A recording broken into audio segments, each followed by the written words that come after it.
At one point before AOC, before Cori Bush, before Ro Khanna, my next guest was the most progressive member of the House of Representatives. Former Representative Alan Grayson was known for strong and colorful rhetoric and direct calling out of Republican shenanigans. Remember this? Here it is, the Republicans' health care plan for America. Don't get sick. That's right, don't get sick. If you have insurance, don't get sick. If you don't have insurance, don't get sick. If you're sick, don't get sick. Just don't get sick. That's what the Republicans have in mind for you, America. That's the Republicans' health care plan. But I think that the Republicans understand that that plan isn't always going to work. It's not a foolproof plan. So the Republicans have a backup plan in case you do get sick. If you get sick in America, this is what the Republicans want you to do. If you get sick, America, the Republican health care plan is this: die quickly. That's right. The Republicans want you to die quickly if you get sick. Grayson was also known as the congressman who passed more amendments than any of his 434 peers from 2009 to 2013. He represented Florida's 8th and 9th districts. That's right, Florida, the most progressive representative in the House, was from Florida. Give you a minute to process that. But we are talking, of course, about Representative Alan Grayson, who is back and looking to unseat Senator Marco Rubio, who is up for re-election in 2022 and really needs to be unseated. Representative Grayson, welcome to the show. Thanks for joining us. Thank you. Great to be here, wherever here may be in the internet. What does the landscape electorally look like in Florida now? It looks purple, but there's one real wild card, which is the registration of convicted felons. We have 1.7 people who are barred from voting after they committed a felony and were found guilty of it. And that's by far the largest number in the country. 27% of all African-American males in Florida cannot vote because they're convicted felons. And that would... Wasn't there a recent ballot measure that passed that they could vote being convicted felons? What happened to that? Well, coronavirus happened to that. It passed. It passed overwhelmingly, I think 63 to 37, if I recall correctly. But the Republicans thwarted it, and only 60,000 convicted felons have been registered, which means 1.64 million to go. When it comes to the red part of the purple of your state, your state is famous in other parts of the country for face eaters and alligators eating children at Disneyland. What is the red part libertarian? Are they Reagan Republicans? What are we looking at here? Well, just remember, to be fair, for every face eater, there's a face that's eaten. So let's be straight about that. What is a certain amount of born-again Christianity? There's a large element of that. There's also a large element of white privilege, if I may say that, being perfectly frank with you. And it is basically a sort of a racial divide. When you see Florida man stories, notably, there is a racial tilt to those stories.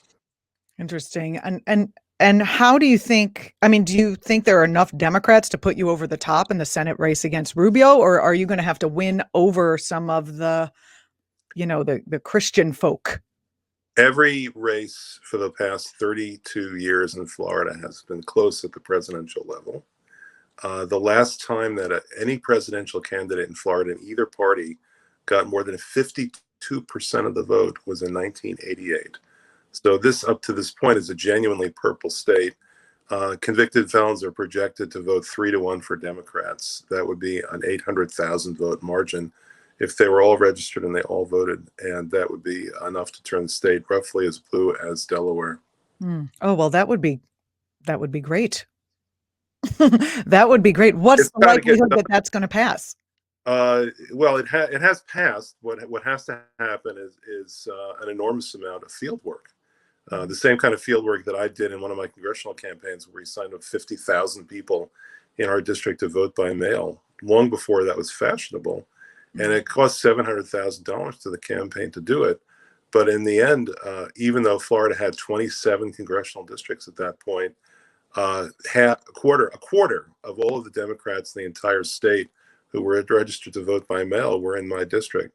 That's the kind of fieldwork, organizing, door-to-door knocking, and getting things done that's needed here. It didn't happen during COVID. It's got to happen this year and next year if we're actually going to defeat Rubio, defeat DeSantis, and swing the country electorally way toward the Democrats, because it's almost impossible for the Republicans to win nationally without Florida. Democratic pollsters in your state believe Rubio will be tough to beat, whether because it's an off-year election or his Miami roots and his profile there. How do you think you or any Democrat could do it? Well, first, what I said, and it takes an enormous amount of resources and effort. I mean, a rule. But I mean, if that doesn't happen, it seems like Democrats can't just pin our hopes on beating Rubio on, making that measure come to pass. It's passed. It's now right. Florida, and what's happened is the Republicans have tried to thwart it by passing crazy laws, like the notion that if you register somebody to vote and the registration isn't turned in for 48 hours, then you've convicted a crime. Just crazy, nonsensical laws like that are simply meant to keep people from voting, which they're doing all over the country. But to answer your question, so I know it's unusual in political discourse, but I'm going to go out there and break new ground again by answering your question. Rubio is actually extremely vulnerable in ways that people don't realize. First of all, Rubio is the classic career politician. He's been in office since he graduated from high school. And the result of that is exactly what you would expect. Over time, he's become corrupted. I'll give you one example of that, that Trump himself trumpeted in 2016 when he crushed Rubio in the Republican presidential primary. Rubio did a favor for a lobbyist, and then shortly thereafter, the lobbyist's mother spent $200,000 extra buying Rubio's house. Think about what that means. Okay, he did something for a lobbyist, and he put $200,000 in his pocket through the lobbyist's mother.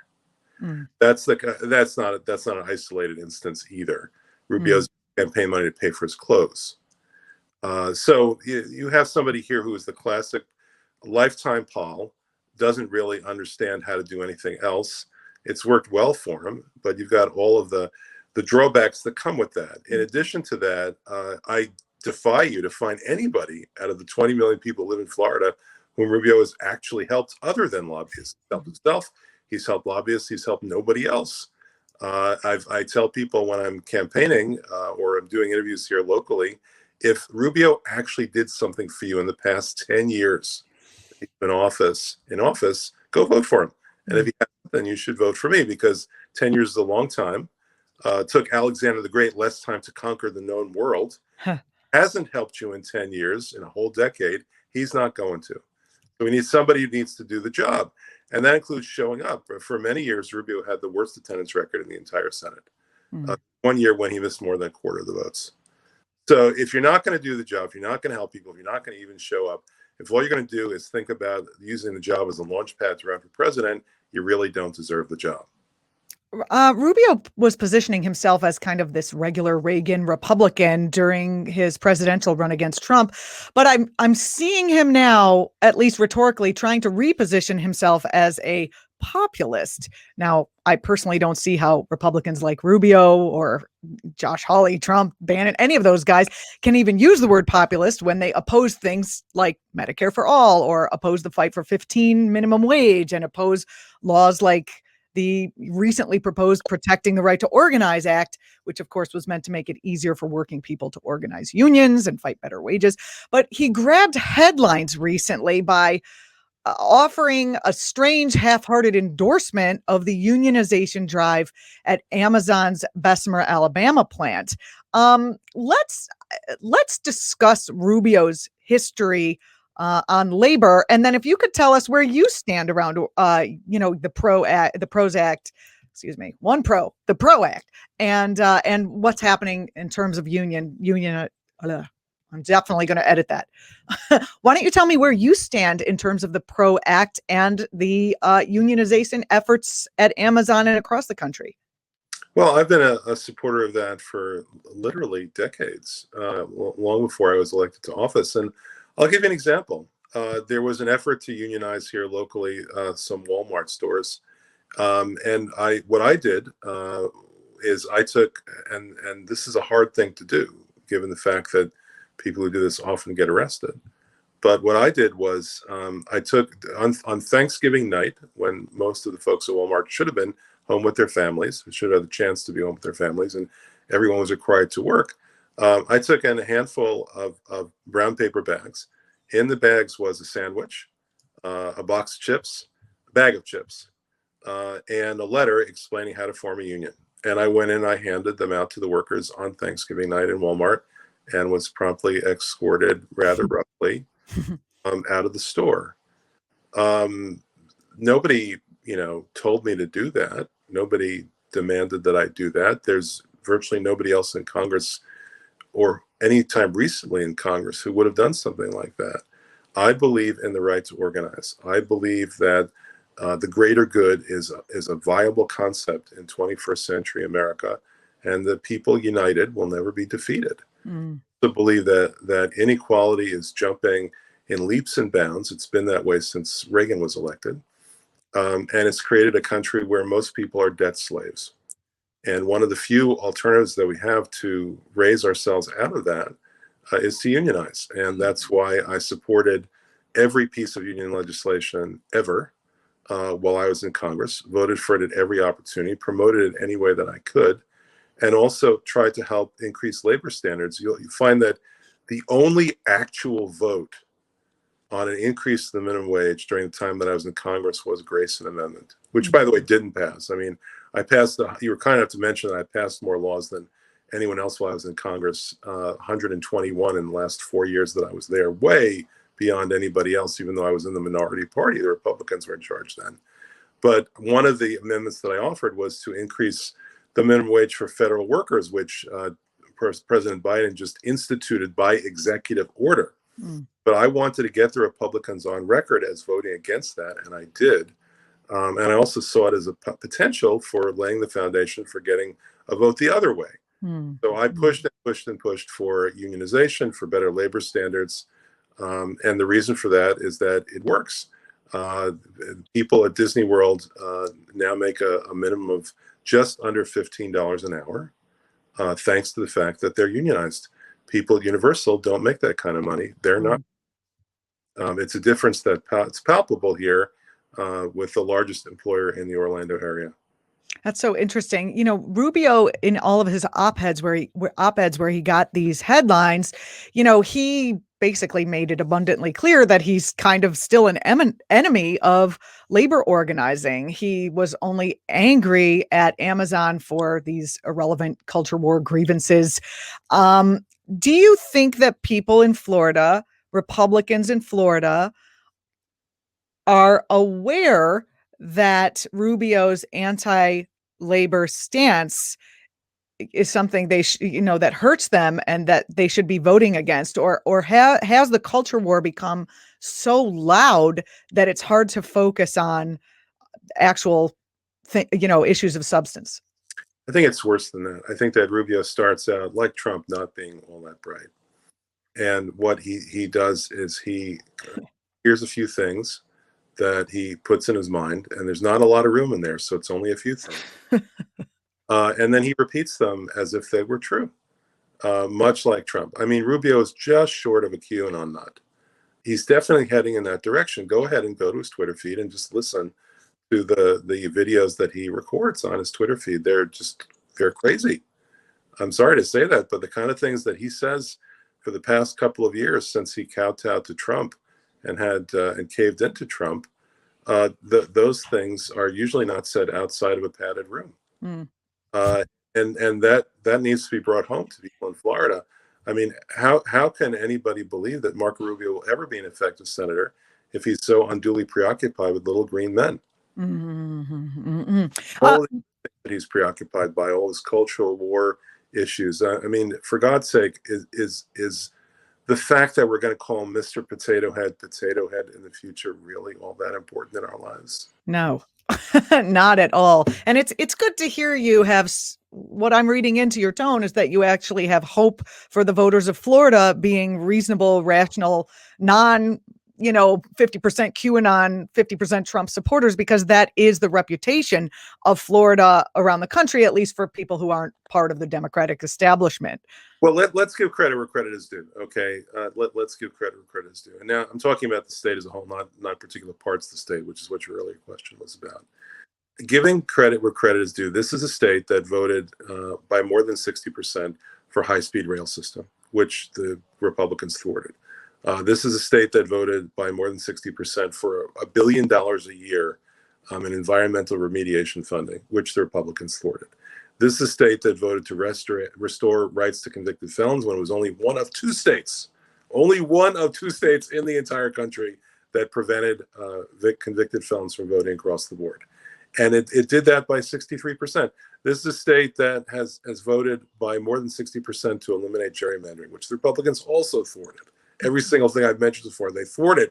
But it was the people who spoke out by very large margins. This is a state that has voted for a $15 minimum wage by a 60-40 margin.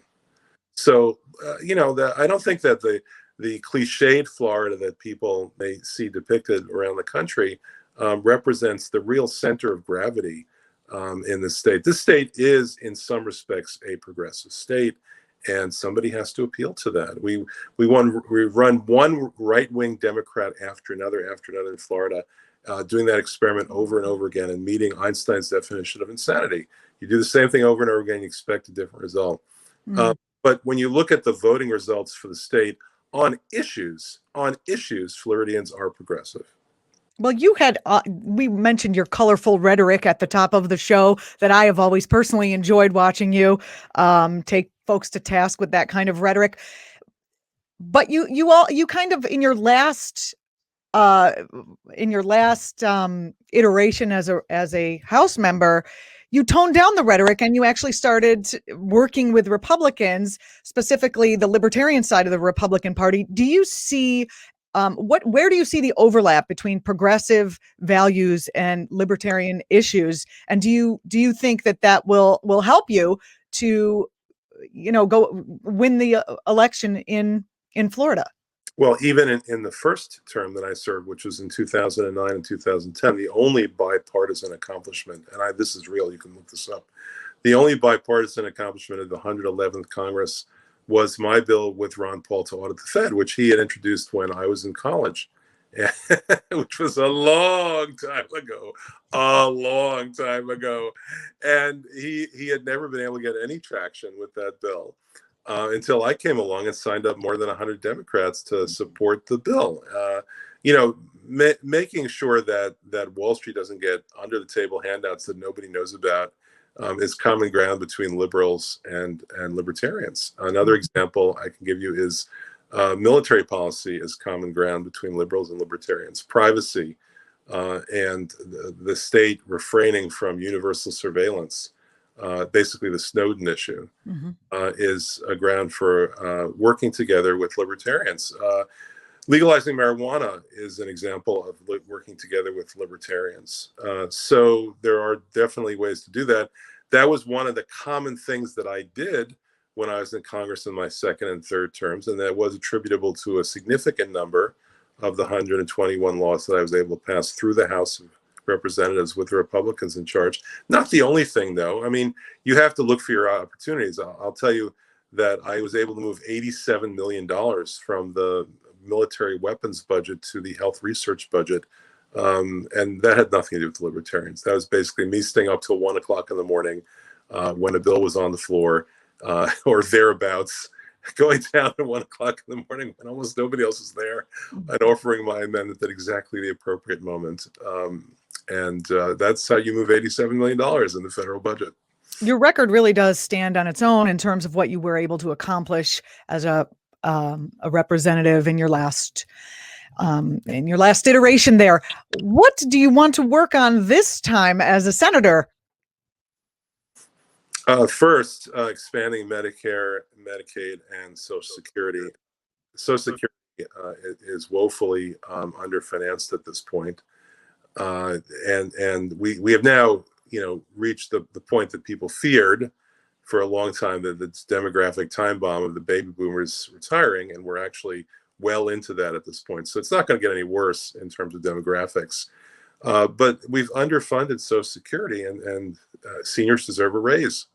There hasn't been an increase in Social Security other than cost of living increases for 40 years. And the cost of living increases are woefully undercalculated, and at least I prevented them from getting any worse when I was in Congress. President Obama wanted to do what's called the chain CPI, which would have made those adjustments even worse. So increase Social Security by a substantial margin.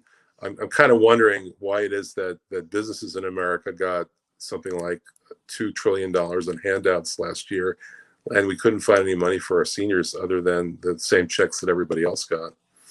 Question for you. Would you stand for a public option when it comes to healthcare for Americans? Absolutely. I mean, I was one of the great champions of that. I introduced a 4-page bill called the Medicare You Can Buy Into Act that got over 100 co-sponsors. I was starting to actually nibble with the Republicans. I mean, I spent an awful lot of time with that bill during votes, going over to the other side and discussing that bill with Republicans one by one. And we were starting to see some real progress with that.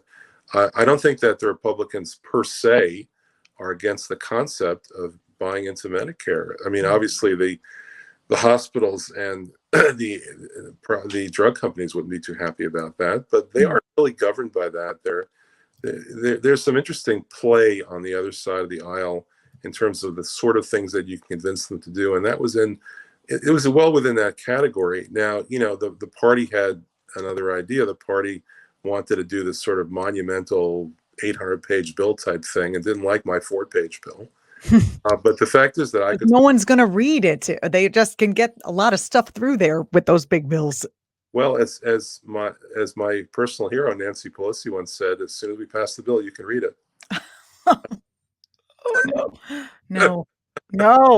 I wanted to get back to a point that you made about small business. I have a video of Marco Rubio, if we can stand it, talking. It's a couple minutes long, and I apologize, but if you can stand it, this is Marco Rubio talking about what he believes is a labor crisis, and I'd like to get your thoughts on his views that, you know, as he tries to reword some dog whistling about people being lazy to people being logical. And let's talk about that, okay? And when where is it? Come here, Marco. Sorry to make everyone have to sit through this, but we got to make the point. Here it is. In mid-April, I went to back in Florida. I went to Jacksonville, Orlando, the Villages, the Tampa Bay region, Southwest Florida, and of course back to South Florida where I live. Everywhere I went, as I interacted with small businesses, we did a lot of focus on recipients of PPP and how the program had helped them. Everywhere I went, I heard the same thing from people that didn't know each other. There's no way that they coordinated on this message. And it's went something like this. We have 50 job openings. We can only get 5 people to even respond. Only one will come in for an interview. Thanks to President Biden, there are, at this point, in a country of 330 million people, at this point, there's only 9 million unemployed people in this country. So the labor market is noticeably tighter thanks to the Biden recovery. I'm sorry if that means that there's no reserve army of the unemployed like Marco Rubio would like, and all of his peers would like. I'm sorry about the fact that they can't exploit their labor in the same way that they're used to doing it. Maybe if they offered more money. I mean, think about that possibility. Why don't you offer more money? I'm pretty sure you could fill every single one of those jobs if you actually offered people more money. You know, I use the same argument from the farmers. Like, you know, if you toughen up, well, this is a debate among Republicans and Democrats from a different era. If you toughened up on immigration, how are we going to get the lettuce picked? Well, if you want, you could start paying people $50 an hour to pick that lettuce. That'll get it done. You know, that what's happening. And why? How about just letting? Also, isn't the possibility that we could just let people keep those checks that the administration gave out? You know, and then as it runs out, as the period runs out, they can have a job and keep the unemployment. It's not like people are doing well. You know what I mean? Rubio literally believes that the biggest problem in this country right now is that rich people aren't making enough money. Mm. He literally believes that. Well, he's wrong. They are making it. Well, okay. So I noticed a lot of media attention around the fact that Val Demings has also thrown her hat into this race. It seems like she might be the party favorite. Is the party also supporting you in your run to unseat Rubio? Well, first of all, Val has not announced. There was a lot of speculation coming out of a Politico article that she announced. The same person, the same reporter for Politico, also announced a couple of weeks earlier, I think 3 weeks earlier, that she'd made up her mind to run for an entirely different office, the office of governor against DeSantis. Oh. And the same person at Politico also announced that Stephanie Murphy had decided to run for the Senate. And Stephanie had the good grace to deny the report 24 hours later.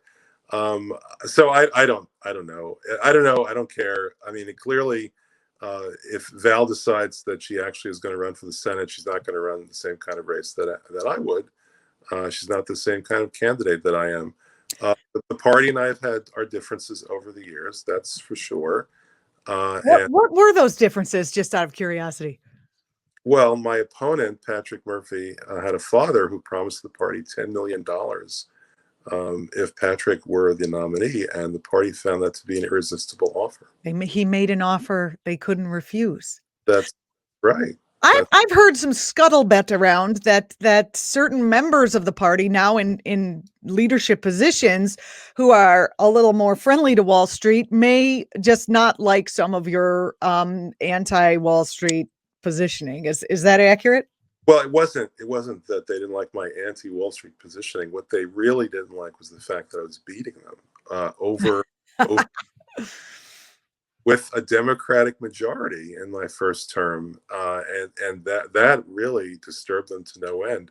When I mentioned before that I had gotten 100 Democrats signed up to audit the Fed, and by the way, the ultimate audit did occur, and they found $23 trillion of money that nobody had seen before that the Fed had handed out. That's more than the gross national product of the United States. Wow. Had handed that out. They handed out $6,000 to every single person in New Zealand, for instance. Nobody knew that before the audit. I knew I should have moved to New Zealand. Very well-fed sheep in New Zealand, I'll tell you that. So anyway, I did that, and if you go back, you'll see that Geithner, who was a Treasury Secretary, was asked, what's the most important thing about this bill that needs to be changed before the president signs it? And he said the number one most important thing is to eliminate Grayson's audit the Fed amendment from it, and they couldn't do it. They just couldn't do it. They didn't have the votes, and I knew they didn't have the votes, and they knew that. So I beat them on what was their number one priority. And I'll give you another example of that. During the bailouts in 2009, I introduced a bill that made me the first freshman to pass any bill in the 111th Congress, and I passed it in 9 days. And that bill simply said that Wall Street couldn't take the bailout money and keep it. They couldn't take it. It was a loan. It wasn't meant to be put in their pockets. And they utterly freaked out after I was able to get that passed. And they started to actually pay the money back after that point. Up to that point, they were just grabbing it and trying to put it in their pockets. So these are things that marked me as being not just a potential opponent of Wall Street's greed, but more specifically, someone who could win. Hmm. And that utterly horrifies them. They really don't like losing. Since you've been there, we've had, the whole Bernie phenomenon. We've had the whole AOC phenomenon. We've had a number of other progressives voted into the House. I know you're going for the Senate, but what do you think? What kind of change what does that mean to you now that you'll be entering back in as one of the most progressive senators if you do win? Oh, I admire what they've been able to accomplish. And I think that there's been enormous change in the country because of that. The Overton window refers to the concepts in politics that you can discuss without people laughing at you or ignoring you. So that's what the Overton window means. The Overton window has moved enormously toward the left thanks to Bernie and AOC. I mean, we did actually end up with large cash payments to human beings during the COVID crisis last year and continuing to this year. And that's something that we weren't able to accomplish in any significant degree during the last crisis of capitalism in 2008, and then trying to remedy it in 2009. I mean, people would viciously debate the pros and cons of a $300 check to seniors back then, that kind of stuff. And now, thanks to Bernie, thanks to AOC, there's been real change in what's regarded as legitimate ways to try to remedy people's problems. Well, I look forward to watching the rest of your run unfold. We hope you'll come back and join us again and continue this conversation. Nice. Thanks for joining us. Thank you. Thanks for watching. Don't forget to subscribe to ACT TV.